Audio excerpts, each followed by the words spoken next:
Absolutely. We can talk to two people who have struggled with long COVID also. Dr. Clare Gerada is a GP and joins us from London, and Professor Paul Garner is an epidemiologist. Good morning to you both. Good morning. Dr. Gerada, I mean, do you want to just tell us how you are at this moment in time? Yes, but first I just say what a powerful emotional piece you've just shown, and I think it's a testament not just to those individuals who've survived it, but also to the health service that have given them the care in order for them to be able to tell their story. So my story is nothing like that. I was one of the first to get COVID in this country. I got it in early March, having come back from New York, and it was a pretty awful disease. There's no saying that it wasn't. And my main symptom was severe muscle pain, to the point that I would have rather cut off my legs than experienced it. And as I got better, I did what many people in my position do. I thought I was superhuman and started running, did my usual 5K, even 10K. And really, that's probably the worst thing I could possibly do, and it set me back. And in retrospect, it's taken about 3 to 4 months to really get over that pain. And what I did was got myself a most fabulous personal trainer who did the sensible thing of gradually increase my exercise tolerance, gradually strengthen my muscles, gradually give me the confidence to go back to what I think I am now, which is normal. So it does take time, but the piece that you showed, of course, they had multi-organ failure. This is very, very different from the stories that we're hearing about long COVID. Theirs wasn't long COVID. Theirs was recovery following, as I said, multi-organ failure, serious, catastrophic illness with months in intensive care. Well, Paul, welcome to the programme this morning. Do you want to just pick up on your story as well? As I understand it, you tested positive back in March. And so from that point on, and how were you then and how are you now? So I was extremely unwell initially. I managed myself at home. I had these 2 months of severe exhaustion and waves of illness. I saw a doctor after a couple of months. He said, look, I think it's now a post-viral situation that you're in. He reassured me that my heart and other lungs were okay. But then there followed another 4 months of complete exhaustion. Like Claire, I needed to avoid overdoing things because if I did, the illness would echo back. And then I sort of lapsed into a period of being frightened to go out and being frightened to do anything, really, and rather thinking this disease would last forever.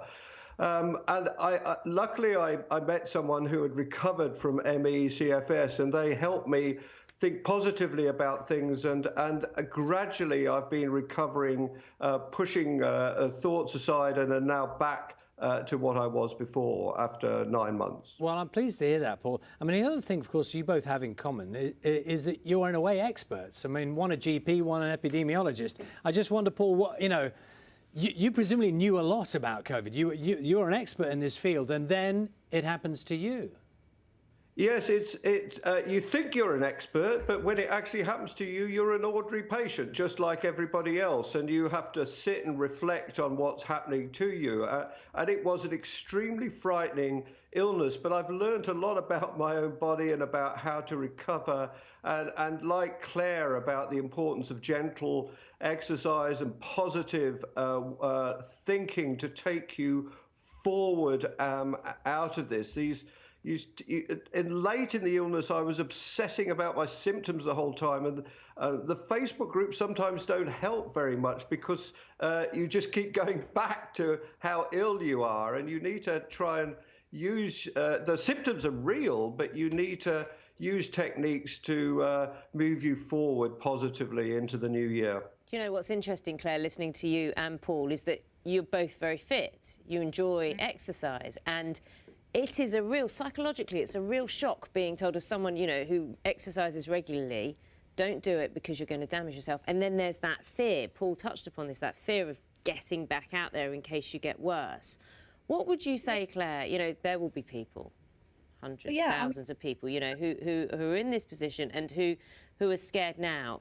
What would you say in terms of just living with the after effects of this? Well, there is nothing that isn't made better through exercise, okay? Nothing, no matter what age, what condition, exercise will always improve it, but in moderation. And because I was fit, I mean, I have run marathons, I would regularly run 10K. I just thought, having had this illness, well, I've had it, let's go back to normal. So, and tried to run and did run, but it set me back. It set me back months because, of course, my muscles were not prepared for it.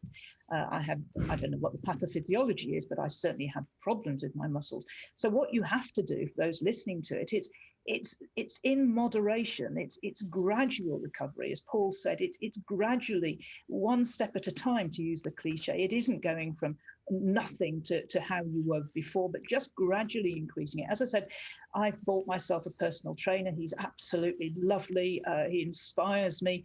I noticed that you have training on the BBC. Just gradually increase it and don't push yourself too much. This is not a marathon that you have to enter. This is just gentle exercise.